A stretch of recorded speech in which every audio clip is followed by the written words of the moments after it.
Hi everyone, welcome to the Trading Without Borders podcast, and this is your host Tomobi. So for today, I have some very interesting guests with me that are going to be sharing information about the AfCFTA. So I have some members of the Global Shapers Harare Hub. They are here with me today, so we are going to be discussing about the AfCFTA. They have their AfCFTA Awareness Week coming up, so they're sharing information for youths in Africa and for generally for youths in Zimbabwe, how you can take advantage of the opportunities that the AfCFTA presents and how you can also address the challenges. So I have here with me, I have Tafadzwa, I have Tanatsiwa, and I have Panashe. I hope I got that right. So they're going to be introducing themselves, but before they do that, they will say hello to you in their languages, each of them. So over to you. All right, so hello, I'm Tafadzwa. I'm gonna go first. So I'm going to take a bit of, let me use slang. So I'm going to say wadi.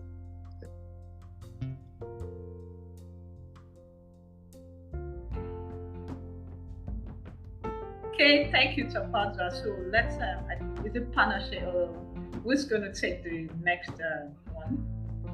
Oh, Panashe, let me go second. So I'm gonna also use slang. I'm gonna say wadi, wagwan. What does that mean for we that don't understand that? Oh, I just like saying hi, but it's just like. Okay, so how do we respond then? So if I'm going to respond to it, what do I say?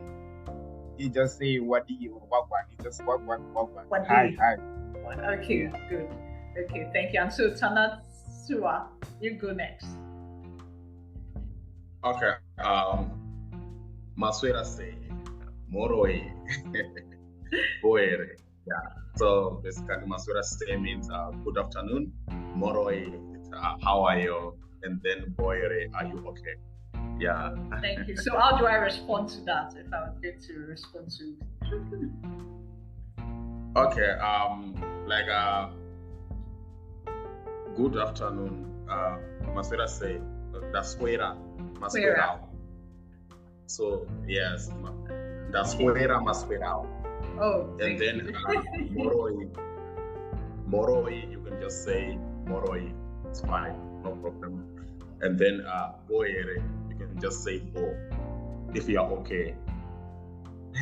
Okay, great. Thank you very much. So I'm sure the listeners are learning, for we that are not from Zimbabwe, at least we've learned something this afternoon. Okay, so thank you very much. So we are going to be looking at,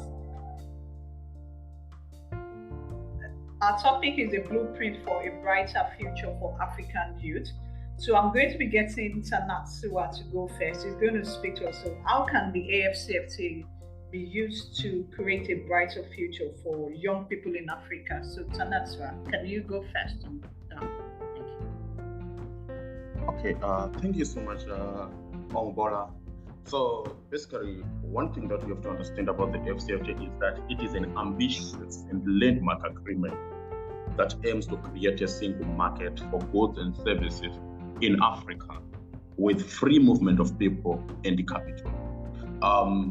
It has a great potential to boost intra-African trade, industrialization, economic diversification, development, as well as creation of regional value chains. So for young Africans, we are the biggest demographic dividend, with over 60% of Africans being between 15 and 35 years old. So for us, the AfCFTA can offer many opportunities to access to markets or new markets, increase our income, enhance our skills, as well as participate in regional economic value chains. So there's a research that was done by the United Nations Development Program in 2022, which argues that the AfCFTA can create or young people to address some of the challenges that they face, including unemployment, poverty, inequalities and social exclusion. As you know, that there is a protocol that is specifically meant for young people and women. Of course, I am critical about that. You'd say that the problems that are being faced by women and youth are different, but at least it is there. There is no any trade agreement that has created that so far in the whole world, not only in Africa. So when you are now looking at the specific ways in which the AfCFTA can help us as young people, you can understand that there are different ways that can be done, and they are stipulated in the protocol that was created for women and youth in trade. I think the next segment will be addressed by Panashe in that regard. Yeah. Thank you very much, Tanatsiwa. And one thing that you have mentioned, which I think every young person in Africa should know, is that there is a protocol that's been specifically prepared to address the youths and the women in Africa. So that's where we're looking at that. You've also mentioned areas from research carried out to create. You're going to address unemployment, social inclusion, and the rest, to also help in increase of skills and to help youth to access new markets within the African region. So I'm moving on to Panashe. Can you just let us know the specific ways that the AfCFTA will help in getting jobs, starting of businesses, and help the youths to generally achieve their goals? Thank you. Okay, thank you very much, Mugula. So I'm gonna talk about how the specific ways in which the African Continental Free Trade area can help young people to be specific. So I want us to look at our African population in terms of how many young people are there in Africa. And if you see, we have about 60% of young people who are under the age of 25. And already, when people are young, they are asking themselves questions like, what is going to become of me? What am I going to do with my life? What is it that I want to achieve in life? What is it that I want to venture in? And the African continental free trade area has the potential to provide several opportunities for these young people. I mean, these 60%, in terms of job creation, entrepreneurship, and also help them achieve their goals. So, looking at the aim of the AfCFTA is to promote intra-African trade, right? And young people, how can young people now benefit from this, agreement? Let's look at how, in terms of entrepreneurship and business startups. So I think it can provide a conducive environment for young entrepreneurship to start and grow their business.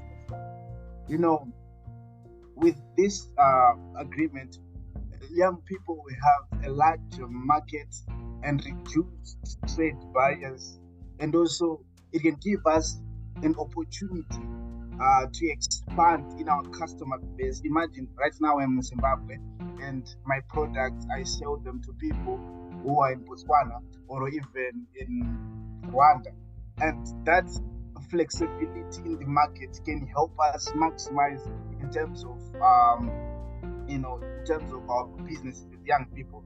And also it gives us like access to a wider range of resources and inputs.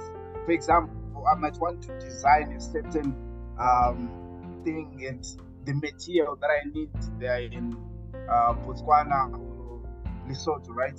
So I might need now to go then it will be easier for me since there will be reduced trade barriers. So I see this as an opportunity for young people in terms who are in entrepreneurship and also in business startup.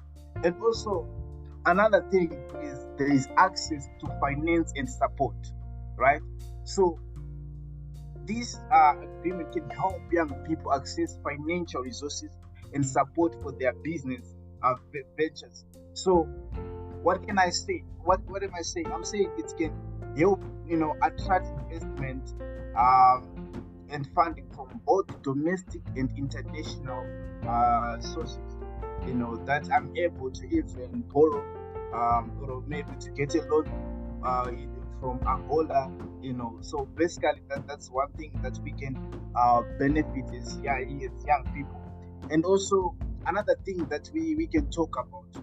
We can talk about how digitalization and technology, how the AfCFTA can leverage technology and digitalization to empower young people and enhance their economic participation, right? So we all know that digital platforms and e-commerce can enable young entrepreneurs to reach their broader customer base and expand and overcome geographical barriers, right? So this program can also promote the development of technology hubs and innovation ecosystem, providing young people with access to resources, mentorship, and even collaboration. So we are talking about a range of things, that can come through the African Continental Free Trade Area. We are saying that by reducing trade barriers and expanding market access, the African Continental Free Trade Area can stimulate industrial sectors, thereby creating a demand for skilled workers. So, with our population of about 60% young people in Africa, this can result in the creation of new jobs, especially in sectors such as manufacturing, agriculture and services, and digitalization. So imagine a young Zimbabwean who just finished his or her degree or who is looking for a job. It will be easier for them, Yes. to start a business in another area. So basically, that's how we can benefit, as young people. Thank you. Okay, thank you very much, Panashe. So he has mentioned, so if you're a young person listening, you can see he has mentioned different ways. He's also talking about digital, or you can also use digital facilities to get your trade across. If you're in Zimbabwe, you can sell to somebody else, whether in Western Africa, East Africa, Northern and Southern Africa. So that's what the AfCFTA presents, the opportunities. And there are also, I know youth say, let's say, we don't have access to financing, but there are various programs and initiatives being set up to ensure that youths also have access to finance. So if you want to expand your business and grow your business. Thank you very much, Panashe. So I'll just move on to the next questions to you as well. So, yes, there are opportunities, but in the midst of the opportunities, there are also challenges. So what do you think the challenges are? How can the challenges be addressed to ensure that we can unlock the opportunities that the AfCFTA present? Because if we know there are quite a number for us within the international inter-African trade space. There are quite a number of challenges, and even I've mentioned with respect to youth-to-state funding and although they are so, but how should the challenges, how should they be addressed so that the youths can really benefit from the AfCFTA? All right. Thank you very much for your wonderful question. Yes, there's some, challenges that come with this, right? And as young people, how can we ensure that we all benefit? So basically, one thing that I've noticed, we have what we call skills and education gap. So there's a need to bridge the skills and education gap among young people in Africa in general. What do I mean? They're saying, let's enhance access to quality education and vocational training programs that are aligned with the needs of the job market. So how can we keep our young people with the skills that are needed for them to be relevant to this, opportunity? Yes, we are saying it's an opportunity for young people, to explore, to try out new things. But we, as African countries, we have different education system. We are coming from different backgrounds. So how can we bridge that gap? How can we equip our young people with soft skills? So basically, that's what you want to try to see. These are some of the challenges that we are facing as African youth. And also there's limited access to finance. Many young people in Africa face difficulties in accessing financial resources to start or even expand their business. So this is usually due to limited access to capital, high interest rates, and lack of collateral. So what we need to be addressed is to ensure that young entrepreneurs can take advantage of these opportunities by providing opportunities that are being provided by the African Continental Free Trade. So yes, young people are there, but there's limited access to finance, and also we talk about infrastructure development and also trade barriers and regular harmonization. So basically, those are some of the challenges that young people are facing. Thank you for that. So it has also addressed just like this. So we are not all here to talk about their benefits. We are also helping to highlight the challenges that needs to be addressed with, and one of it is bridging the skills gap in education. So the final one we're going to do this. So what we have just done so far is just to because there are quite some people, a number of people that do not know what the AfCFTA is about. So what we've done so far is just to give you an introduction of what the AfCFTA is and what are the benefits and opportunities. Then we'll now go proper into the program of the Global Shapers Harare Hub in respect of AfCFTA. What is the hub doing? But before we get into that, let me just ask Tanatsiwa one question. What role can young people play in shaping the future of the AfCFTA? Just a quick question. Then we'll move into the One Africa Global Shapers Program, Harare Global Shapers Program. Thank you. Okay, thank you so much, Mobola. Like what Tafadzwa, Panashe has mentioned is that as a young people, we have the largest demographic dividend with over 60%. So you have to understand that as a young people, we are very energetic and we have an important role in shaping the future of the AfCFTA and regional integration at large. So being active participants in the design, implementation, monitoring, evaluation of the AfCFTA policies and programs, we as a young people, we can voice our opinions, needs, expectations, and recommendations on how to make the AfCFTA work for ourselves. We can also hold our government accountable for delivering their promises under the AfCFTA. So, for example, recently I've read about the released Zambian implementation plan, and it yes, the young people at the center stage. You understand? So, if the young people are at the center stage and they are clearly given the roles and they've actively participated in the drafting of this program, it means they can go back to the government and say, we said that this is what we want, and then why didn't you do that? So I think that is the major role that we can play, but only if we are included in the design and implementation, as well as the monitoring and evaluation of the AfCFTA policies and programs. Of course, we are also the agents of change in our community and societies. So as agents of change, we can use our creativity, innovation, energy, and passion to create positive impact through our businesses, initiatives, projects, and movements. We can also inspire other young people to join us in pursuing this vision of the prosperous and integrated Africa under the African Continental Free Trade Area.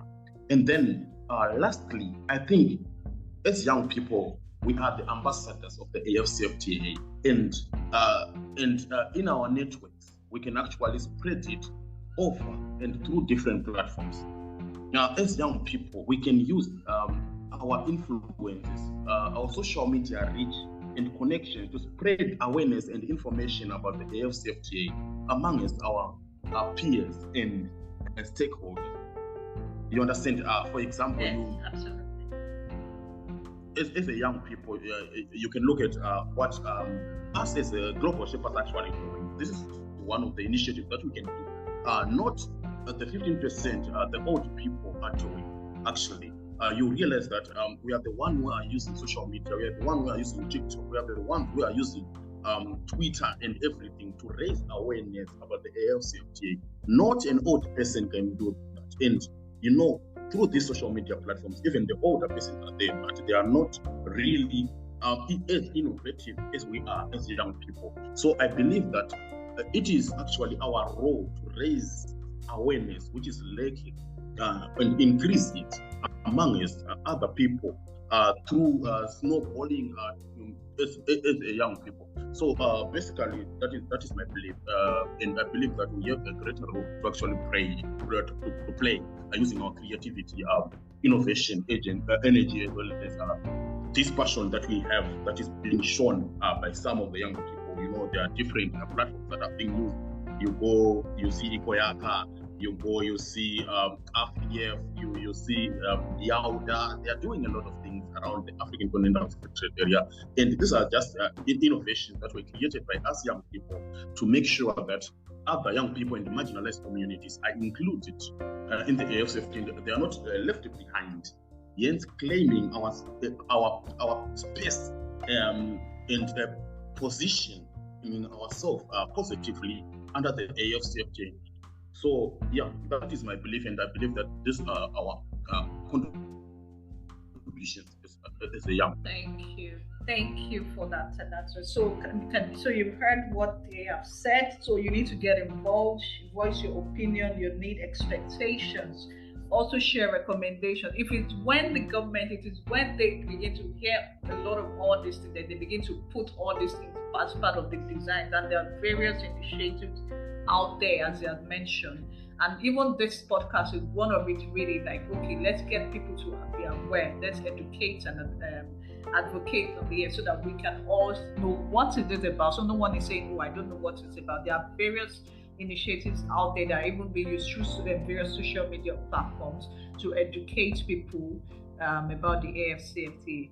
So yes, leading on to that, we are now going into the Global Shapers Harare Hub, their One Africa program. Yes, the Global Shapers, they're going to be having their AfCFTA Awareness Week. So we're going to be speaking more now in respect of what the Global Shapers is doing concerning the AfCFTA. So you're going to, if you're in Zimbabwe, you need to take this and listen carefully on it so that you also know how you're going to reach out. If it's something, I think not if it's something, you want to get involved, you want to prepare yourself. That is it.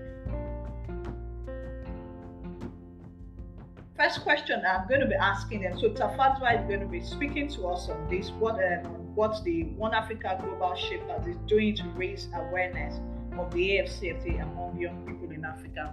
If you recall, Tanatsiwa had mentioned when we were speaking that that's Global Shapers Harare Hub they're also doing. So Tafadzwa will shed more light on this. So Tafadzwa, over to you. Thank you very much. I think we can all agree that what was shared by Panashe and Tanatsiwa was a lot insightful of what it means for the blueprint for the future of African youth, and what are the lacking components, and what is the future and how it looks. So basing on that, I'm just going to take you back on what the One Africa project is. So as Global Shapers, we focus on addressing community needs that are around us. And as the Harare Hub, one of the key points that we noticed and that we're focusing on solving is through the One Africa, where we understand and know that the population is young, but you do not understand what the AfCFTA is, the implementations, and what it means for us. Because in all honesty, when the One Africa or when the AfCFTA is going to be in full swing, it's going to be mainly the young people who are going to be at the helm of it. But realistically, very few people know and understand what it means. So at the One Africa project, we're trying to bridge that gap through awareness. And coming back to your question is what we are doing as the One Africa project to raise awareness. Well, for starters, we have this podcast. It's going to reach a lot of people. Yeah, put that aside. Then we're also engaging with local agencies that are around Harare and Zimbabwe, such as the recent engagement we were with Zimbra. We also engaged with the Confederation of Zimbabwean Industry, where we're meeting with the CEO, and she was talking to the youth, where we gathered the youth around Harare. She was engaging with them at a high level on what the Confederation of Zimbabwe has in stock and what the youth have in stock, and bridging the gap between the youth and the older generation on key policy inclusion, decision making, and what it means for the youth. We're also hosting media weeks, as this is one of them, where we're going to be launching this podcast at the end of it. Through this media week, we're raising awareness on AfCFTA and the implementations and what it means for young people. So through that, we're going to be sharing information through posters, videos, mini videos, also through other engagements on TikTok, hosting webinars for young people so that they understand what the AfCFTA is, where it's coming from, where it's going, how they can tap into the opportunities that are coming up to it. So I'm going to also go into what the Global Shapers is working for under the youth, what we have in plan. So the focus of the One Africa project is getting the youth's voices heard, interacting with organizations such as CZI, is getting our voice heard, our concerns heard, what we're thinking, what we have in mind, and also bridging that with what's already in place with the One Africa and AfCFTA.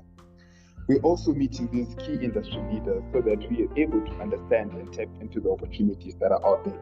We do realize that looking at trade opportunities that are out there and the current countries that have started to implement AfCFTA, only few people are able to tap into this, not because that it's not being implemented, but we lack the knowledge that it's actually out there and you need to be able to utilize that.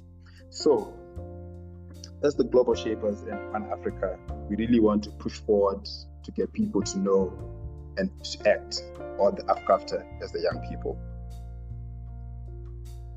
Hey, thank you very much for that. So, for youth in Zimbabwe, you've heard what they have been doing. They've spoken, they are meeting the Confederation of Zimbabwe Industry to close the gap, bridge the gap between the youths and the older generation. So they are also having the media week, which this podcast is also part of it, to raise awareness and different social media platforms, TikTok and the rest of it.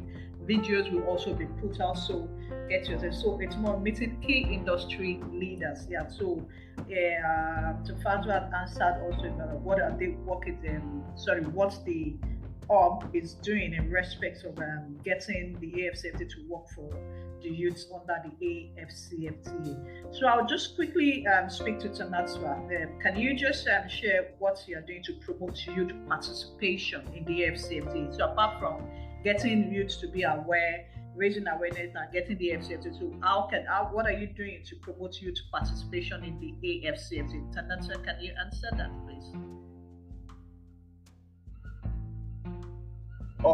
Definitely. Thank you so much, Omawala. So basically, the One Africa Global Shapers is a consortium and a project that we are undertaking.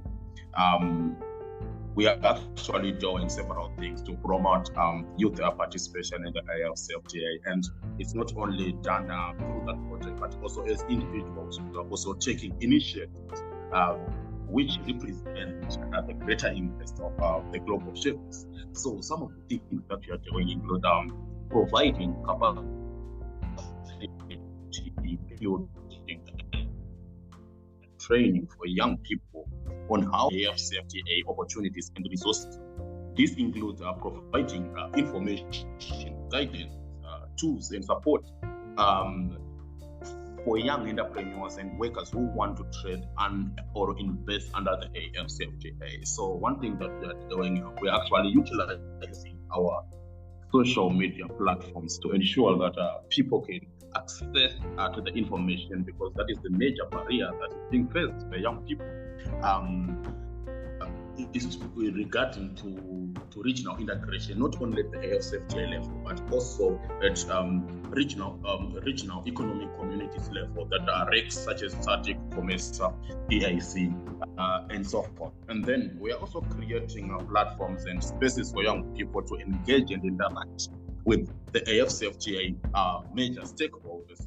This includes Meet My Mentor program that is going to come in the few months to ensure that the people can actually mix and mingle and get to talk with their mentors and understand what the AfCFTA is all about. So this is done through the facilitation of dialogues, consultation, feedbacks, and collaboration between young people and the important decision makers. And when possible, we would also love to see people from the Secretariat actually coming through to give us the information, and also to consult young people on what they expect the AfCFTA protocol on women and youth to include, since it is something that is still under negotiation. And of course, the digital protocol, we also want to see where the youth fit in, because of course the major players in that.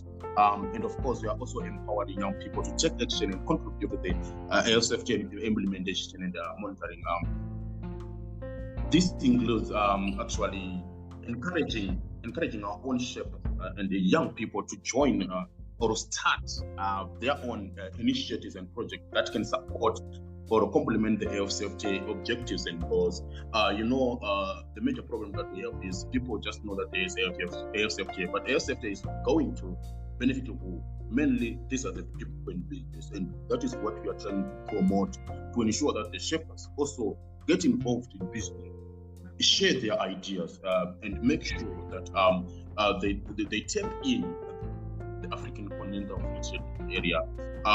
We have also several meetings, like what my brother Tafadzwa has mentioned, that we are going to take to initiate in the coming weeks and days, to ensure that we share the AfCFTA information across all media platforms, so that we simplify it to make sure that people get to understand it. Of course, in Zimbabwe, we also want to simplify it in terms of using our own languages to express what the AfCFTA is all about, because English is just a foreign language. The majority of the people don't understand English. They understand their local languages, such as Shona, Isindebele, Xhosa, and other 13 languages that are official and others that are not recognized. So those are the things that we want to do. Those are the initiatives that we want to take, so that we make sure that the young people get one. Amazing.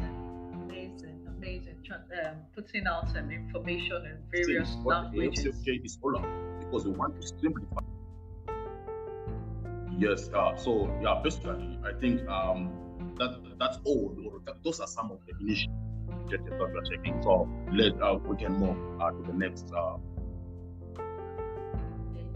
Thank you for that. I'm practically thrilled about the fact that trying to put out information in various languages, you must admit that, which is like, it is carrying everybody along.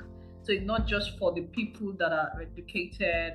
There are people that deal in trade that are not primarily educated. So everyone, whatever way, even if they do not understand English, they can, from their languages, they're able to know about the AfCFTA with different initiatives that's being carried out under your hub. So I wanted to ask that, if young people want to join you at the border, maybe I should first of all ask them, let Tafadzwa speak to us about opportunities that the youth should look out for under the One Africa project. Then maybe we would also speak about, if they want to join, what are the requirements, and also maybe we can take it up from there first. So Tafadzwa, can we speak to opportunities under the One Africa project? All right, so under the One Africa project, we have opportunities that are quite vast, such as focusing on resources on how to tap into the job market, meeting with industry leaders and policymakers, having your voice and your concerns heard, also networking and connecting with various other people in different industries and key industries that affect your well-being. Well, as Tanatsiwa had mentioned before, in the long run, we are curating resources and information packs that are tailored for youths that are in the business looking for jobs on how best to utilize the AfCFTA movement, and we're digesting that, removing the complicated technology from the information packs that are available to make it into easy language, easy steps that then be transcribed into simplified and codified English and local languages that are within our regions, to make it easier for youth to tap into the opportunities that are available. Then moving on to how people can join the Global Shapers. So we do have a call for application that goes out every year. We usually have that in the second quarter of the year. We have a call for applications. please do look out for it. Apply. We have various. Let me repeat this. We have various. We have various roles that are open to everyone. Whether you're into media, you're into agriculture, you're into trade, anything that you can think of, we have space. Okay, maybe you should just share a bit of what the Global Shapers, what you people do, so it gives them a better perspective. Yes, a lot of people will know. Maybe for some that don't know what the Global Shapers is about, just a bit of what it is about and what you people do, so they then take that decision and be on the lookout for openings when that opens within the year.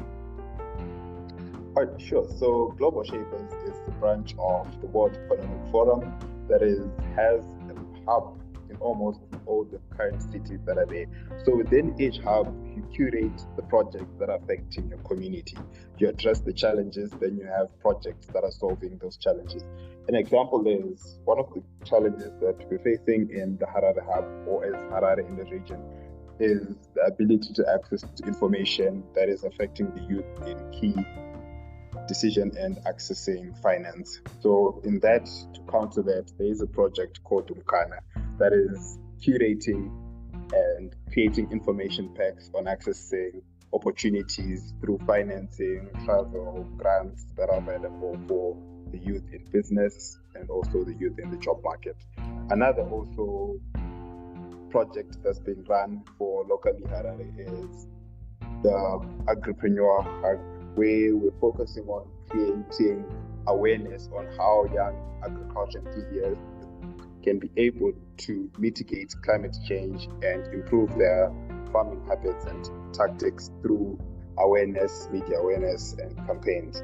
We also have a mental health desk or mental health project that is also assisting youth and other people in need on their mental space and how to handle the pressures that come with being a young person in this day and age. So these are just some of the projects that are within the Harare Hub, but you also have the Bulawayo Hub, Tare Hub, and they also have their own specific projects that they're running.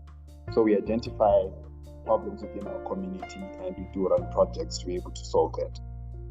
Thank you very much for that. So there you have it. If you're interested, I'm sure you can always reach out to them and get to know. So you also get to know when the applications open. So I'm going to move on to Panashe now. Can you just share with us what the One Africa Global Shapers hopes? What are your hopes for the future of the AfCFTA and in respect to young people in Africa? So this question is for Panashe. Thank you. So what do you expect? What are you looking at in respect of the young people on AfCFTA? What are you looking at in the future? Thank you. Okay. Thank you very much for the question. In general, the Global Shapers community believes in a world in which young people are at the heart of solution building, policy making, and lasting change. So, as the One Africa, we are hoping to have a community in which people are aware of the available opportunities, available resources, and how they can access them. So it's one thing to know about what a AfCFTA is, and another thing to know how to utilize, and also to grab opportunities that comes along with it. So like what Tafadzwa said, that it's all about getting the youth voices here. So through our awareness and training, and also our campaigns, we are hoping to reach the young people and educate them on how they can utilize the opportunities that are around. So it's more of a work in progress vision, starting by, we just want to start by making people, realize what they can achieve through this, agreement. So basically, that's what we are hoping. Thank you. Thank you for that. And finally, I'm going to move on to Tanatsiwa. You must admit, yes, we're going to say these opportunities, but of course, the policymakers They are the ones that we still need, just like you had mentioned earlier. We need to, how can youth get involved, voice out, share recommendations, share our opinion, our needs, and all. So to various platforms. So I'm going to be getting the Tanatsiwa to share any advice that he has for policymakers in respect of the youth, and that's we'll wrap up the interview. So thank you, Tanatsiwa. So please, advice for policymakers. Okay, thank you so much, Omobola. So, like what I mentioned, that the youth really need to be heard, and the only option that we have for now is that the policymakers must understand, listen to, and involve us young people in the policy making process of the AfCFTA. Each and every country is expected to create a national implementation plan. Let the young people be at the center of this. Let them listen to what we are saying as a young people. They need to recognize us as key stakeholders who have valuable insights, perspectives, experiences, and aspirations that can inform and improve the design, implementation, monitoring, and evaluation of the AfCFTA policies and programs. The policymakers must also commit to address the barriers and challenges that prevent us young people from accessing and benefit from the African Continental Free Trade Area opportunity. They must provide adequate support and protection for us young people who may face the difficulties or risks due to the AfCFTA.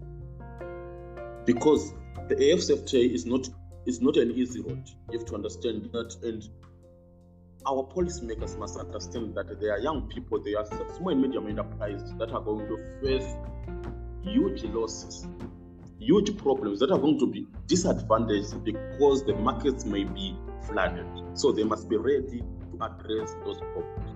And they must ensure that no one is left behind by the AfCFTA. Because what I know is that the AfCFTA can either create opportunities or increase inequalities in the community.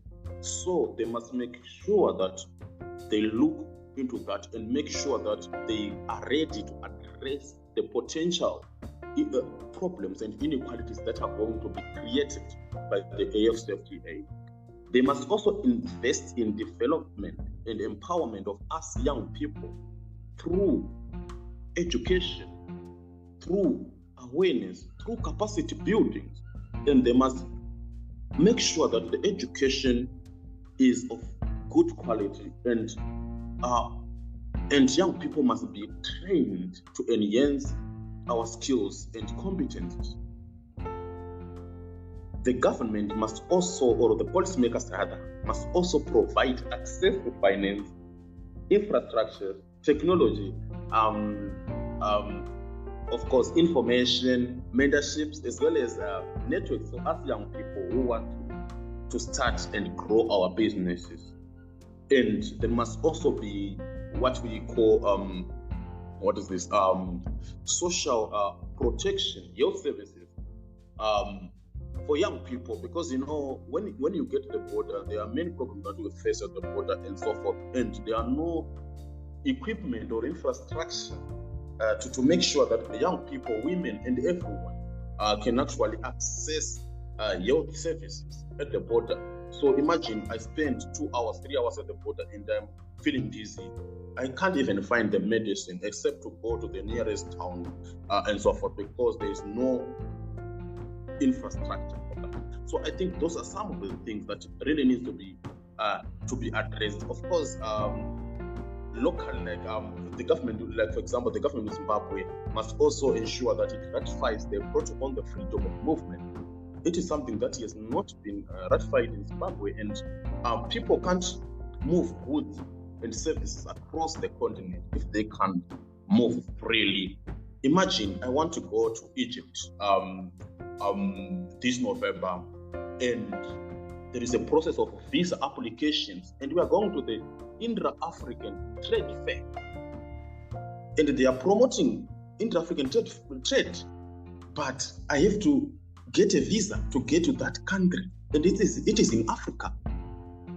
So imagine these bureaucratic pathologies that are there, that we are facing as a young people. Yet we are saying we are committed to the Intra-African trade.